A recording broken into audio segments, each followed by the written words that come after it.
You can never be too careful with photo and licensing. I once got in trouble for using a photo that was copyrighted.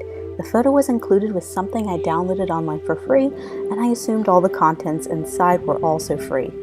Little did I know a large stock photo company sent me a bill for the use of the photo. Oops, a $1,400 mistake. How do I make sure all photos I use for projects, both personal and paid for clients, are safe to use?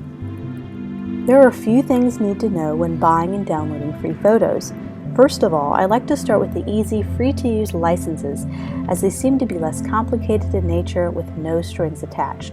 These are the Creative Commons Zero, are sometimes seen as CC0 when listing the type of license the photo uses.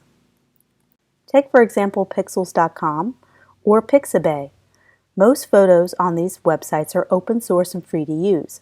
They come with a CC0 or Creative Commons Zero license.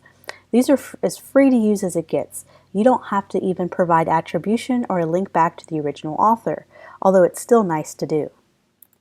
They still come with a few rules, which you can look at on each photo, and you cannot resell the image without modifying it significantly.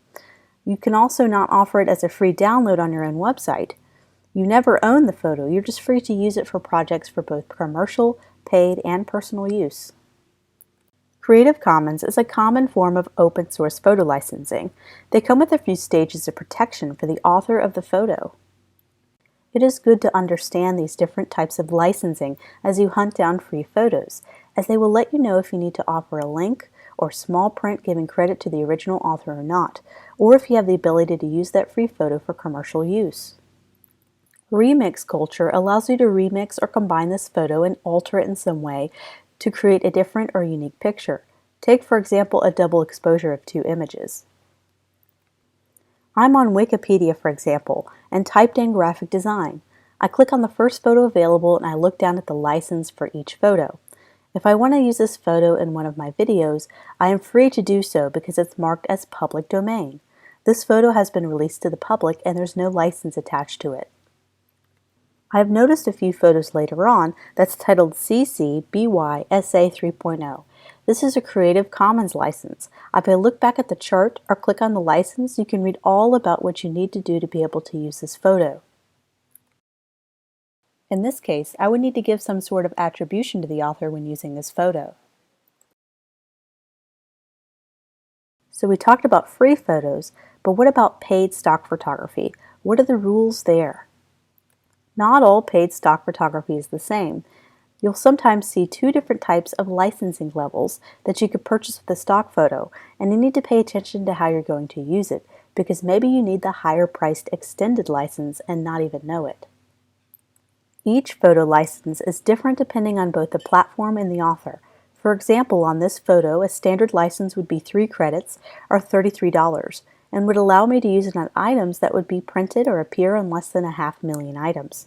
But I cannot use it on physical products for resale, a t-shirt for example, although I can use it for a printed poster. I just can't sell that poster online for a price, but I can use it as a design, for a client poster for example.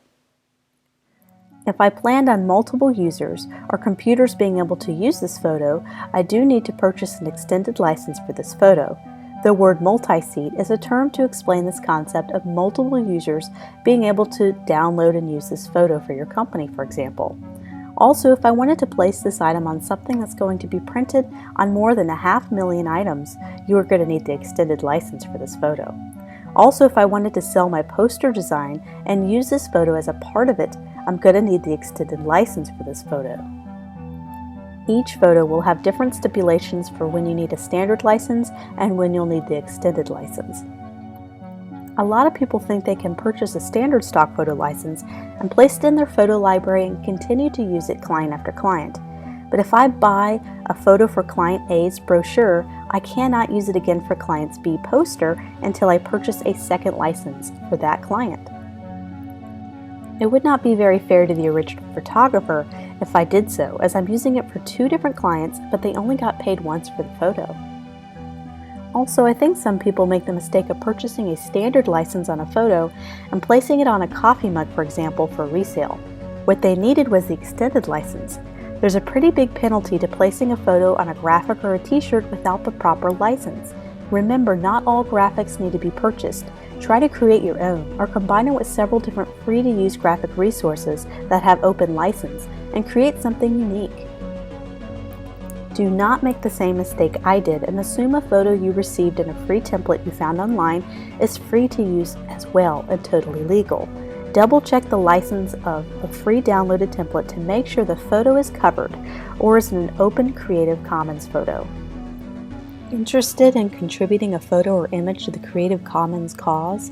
Visit creativecommons.org/choose and pick the type of license you want to create for your photo. Then whenever you post your photo for free, you can attach a license to it to let others know what they need to do to properly use your photo, if anything at all.